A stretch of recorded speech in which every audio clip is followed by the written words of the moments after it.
Pirms daudziem miljoniem gadu zemeslode esot izskatījusies pavisam citāda. Tomēr okeāni un jūras vienmēr aizņēmušas daudz lielāku teritoriju nekā sauszeme. Vēl šobrīd miljardiem okeāna sīkbūtņu koraļļi no savām cietajām čaulām veido jaunus atolus un salas, palielinot zemeslodes sauszemes daļu, kas nosacīti sadalīta 6 okeāna apskalotos kontinentos. Katrā kontinentā dzīvība attīstījās atšķirīgi, taču līdzīgos apstākļos radās līdzīga izskata un uzvedības dzīvnieki. Lai gūtu priekšstatu par pasaules dzīvnieku daudzveidību, visvienkāršāk, protams, doties uz Rīgas zooloģisko dārzu, kur mīt vairāk kā 450 sugu dzīvnieki no visdažādākajiem kontinentiem. Eirāzija. Šis ir lielākais kontinents. Lielākā daļa Eirāzijas plešas mērenajā siltuma joslā, kur augu un dzīvnieku sugu daudzveidība ir salīdzinoši neliela un nākas piemēroties samērā skarbām ziemām. Abinieki un rāpuļi ziemu pavada slēpjoties zem akmeņu krāvumiem, trūdu kaudzēs vai arī ierakušies dūņās. Savukārt putni rudeņos dodas pārziemot uz Eirāzijas dienvidu daļu vai pat Āfriku. Dažādu sugu zosis, gulbji, dzērves un daudzi citi putni mums labi pazīstami, jo sastopam arī Latvijā. Pazīstamākie Eirāzijas zālēdāji dzīvnieki ir dažādu sugu brieži, stirnas, kā arī saulē gandrīz izmedītie sumbri.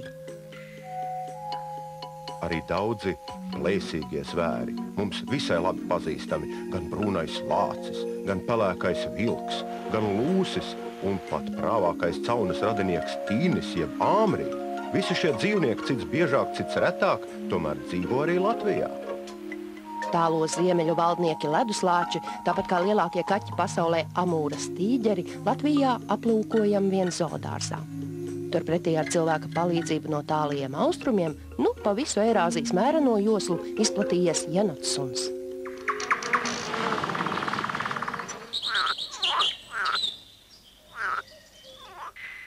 Eirāzijas dienvidu daļā tūkstnešu apgabalos mīt par tūkstnešu kuģiem dēvētie divkupru kamieļi, kā arī daudzveidīgi grauzēji, piemēram, lēceņu peles.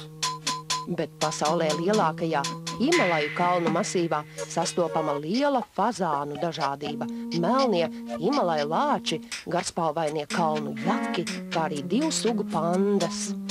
Mazie pandas aplūkojam arī Rīgas zoodārzā.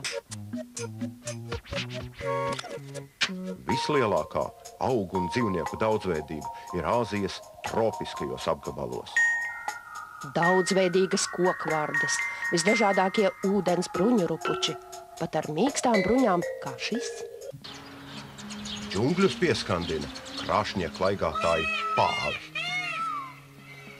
Un, protams, vairāku sugu mērkaķi makaki. Un kur tad vēl Āzijas jeb Indijas ziloņi, kas gan augumā ir mazāki nekā tiem radniecīgie Āfrikas ziloņi?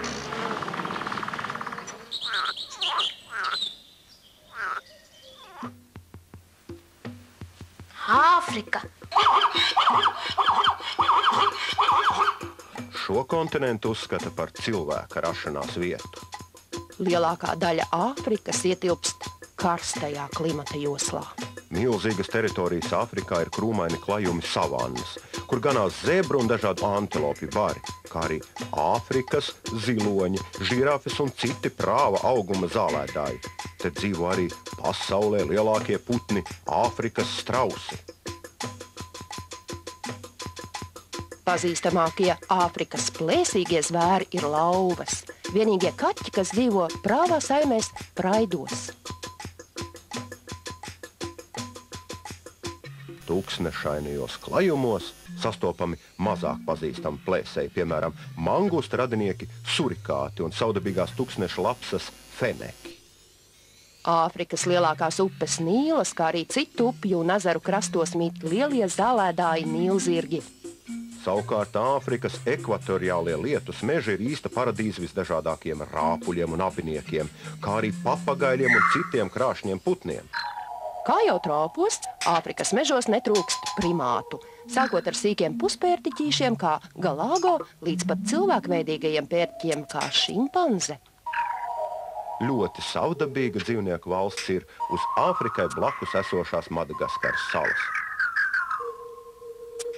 Tā ir arī vairāk kā 10 sugu lemuru dzīves vieta.